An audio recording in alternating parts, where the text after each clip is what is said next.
I'm Richard Fimbel, Director of Emergency Management for South Florida Water Management District. Been working in emergency management for over 20 years, mainly down here in Florida, focusing on most of the everything from waterways to evacuations and things like that.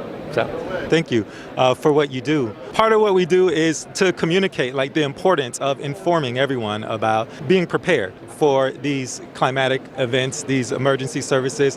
Now, have you seen an increase of these disaster-related emergencies? Have you noticed that they're increasing? The world, from a disaster and emergency standpoint, we've got constantly having different types of disasters. We look at things a little bit differently now.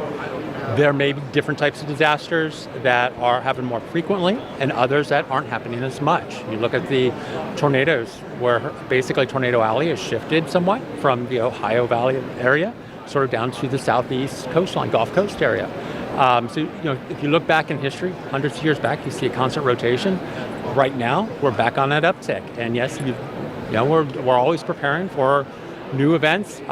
Seen a lot of heavy rain events recently throughout the United States, not just down in Florida, but throughout the U.S. And it's normal. I think some of it normal, but yes, definitely some challenges out there that I think everyone's working on. Yeah. What are your thoughts on this issue that we face, like on a societal level? Do you think this is something that we can address? What would it take for us to address the emergency management to be able to better affect this, more holistically? Yeah, I mean, getting the message out is always a challenge because weather is a challenge.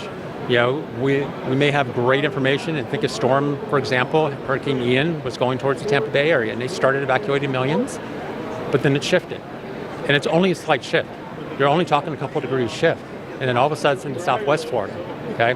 So you've got a whole population that started evacuation that now they're sort of frustrated because we told them to evacuate and it didn't need to evacuate. But South Florida luckily had enough time to get out, Southwest Florida to get out.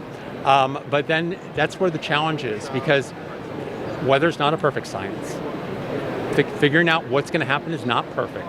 So people can get frustrated, but they also have to understand that because it's not perfect, they need to be ready. If we're asked to leave, we don't want people to leave. No one wants to leave their home. I don't want to leave my home. But if the threat is to that level, that someone's actually coming to tell me, hey, you might want to evacuate, I think I would really consider evacuating and get my family out of that area if it looks like it's going to be that bad. Yeah.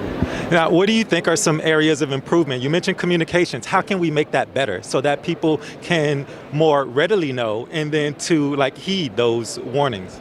No, you're exactly right. And I think right now the challenge is getting correct information. There are so many different channels out there right now of communication. You can get a weather forecast that tells you it's going to go into 5 different areas, and that's our challenge right now.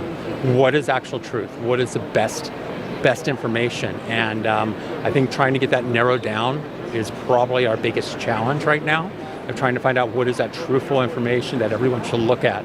Because a lot of people will look at YouTube or a blogger before they'll look and listen to their emergency manager, who has all the data in front of them and says, hey, you are in a flood zone.